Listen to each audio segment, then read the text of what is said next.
Secretary of State Marco Rubio is in the Middle East for a week of meetings about the fragile U.S.-Iran peace talks and the fate of the Strait of Hormuz. He's the first cabinet official to visit the region since the signing of the Memorandum of Understanding. He's set to meet with 3 U.S. allies heavily targeted by Iran during the height of the war: the UAE, Kuwait, and Bahrain. The administration's hope is these Gulf countries will play a role in implementing parts of the peace deal. Just after arriving in the UAE today, Rubio also addressed the issue of Iran's proxies.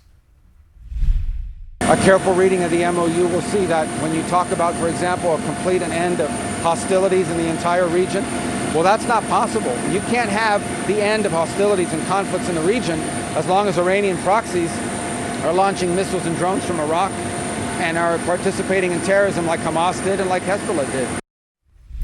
Let's discuss the task ahead for the Secretary with CNN Global Affairs analyst Kim Dozier. Kim, great to see you as always. On the question of the Strait of Hormuz, the Memorandum of Understanding grants Oman and Iran a formal role in overseeing commercial traffic there. What do you expect that is going to look like?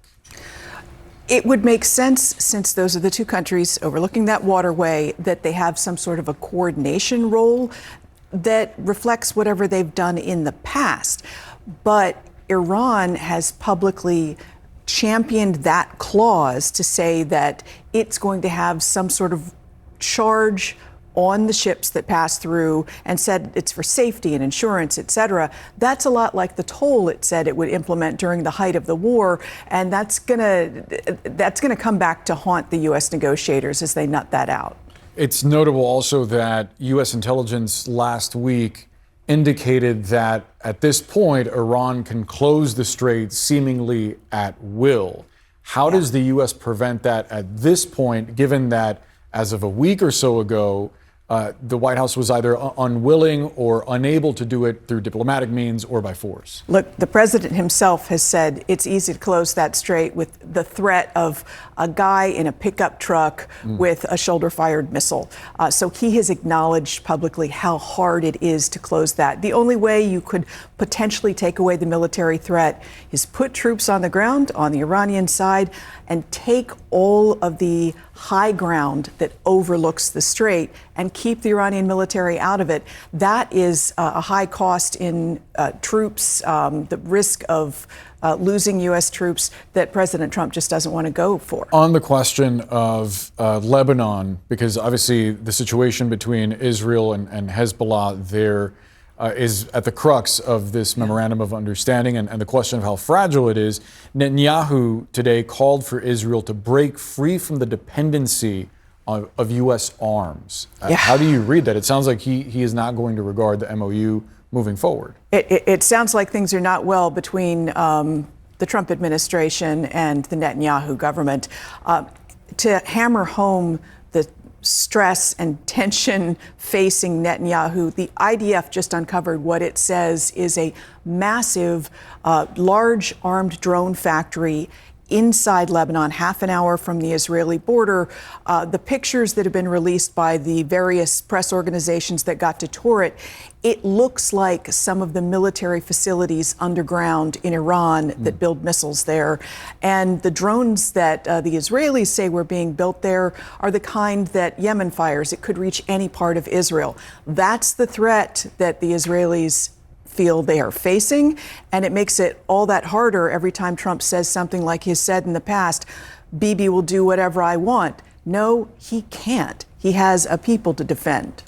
Kim Dozier, thanks so much for the analysis. Appreciate it as always. Thanks. Let's bring in Aaron David Miller. He's a former Middle East negotiator for the U.S. State Department. He's also a senior fellow at the Carnegie Endowment for International Peace. He joins us live now. So, Aaron, just walk us through what the path forward looks like, just in terms of all of these sides maintaining some semblance of peace and a ceasefire actually holding, especially when you think about the fact that, as Jeremy Diamond was just pointing out there, Lebanon remains a tripwire that could plunge all 3 sides into war just like that. You also have the fact that Iran is saying that it does deserve to have full control over the Strait of Hormuz. You've got the fact that Iran is saying that actually nuclear weapons inspectors won't be allowed to assess damaged sites. And on top of that, that they should spend their unfrozen assets how they see fit, regardless of what the U.S. dictates.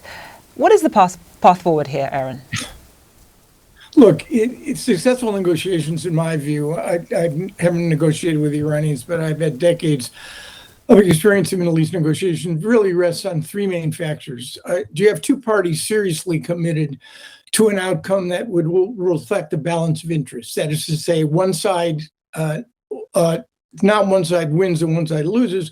Both sides walk away from the table believing legitimately that they won. Number two, you need a shared sense of urgency, which is driven by pain and the prospects for gain. And number three, you need an outcome, an agreement that in fact is realistic, not tethered to a galaxy far, far away, but to the realities back here on planet Earth. I think the only, uplifting notion about the MOU is that both parties have agreed to it.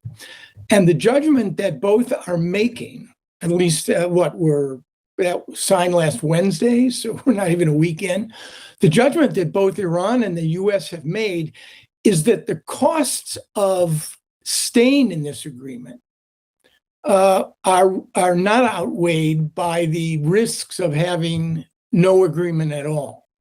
And I think if, in fact, Washington and Tehran believe that they have gotten about as much as they can from one another through economic leverage, meaning the blockade, kinetic activity, meaning 13,000 strikes by the U.S. military, combined with Israeli strikes against Iran and Iranian strikes against the Gulf states, then what you have bought, frankly, is a process, which has always been given a bad name. But a process is only a way to describe a problem that you cannot resolve today. And I think that's what you have. Whether or not this process is going to lead to anything that normal humans would regard as a durable agreement, we have to stop using the term deal.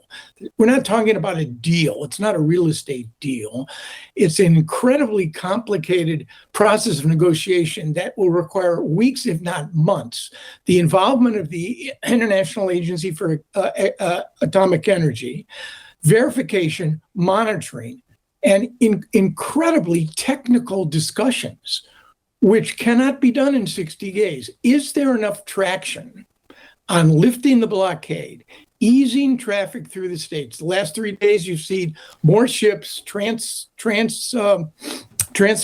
through those straits than at any time since the war began, and the freezing of, or at least the unsanctioning of some Iranian oil, and the freezing of additional assets. Are these, and a quote-unquote ceasefire in Lebanon, are these enough to keep the process on the rails for now?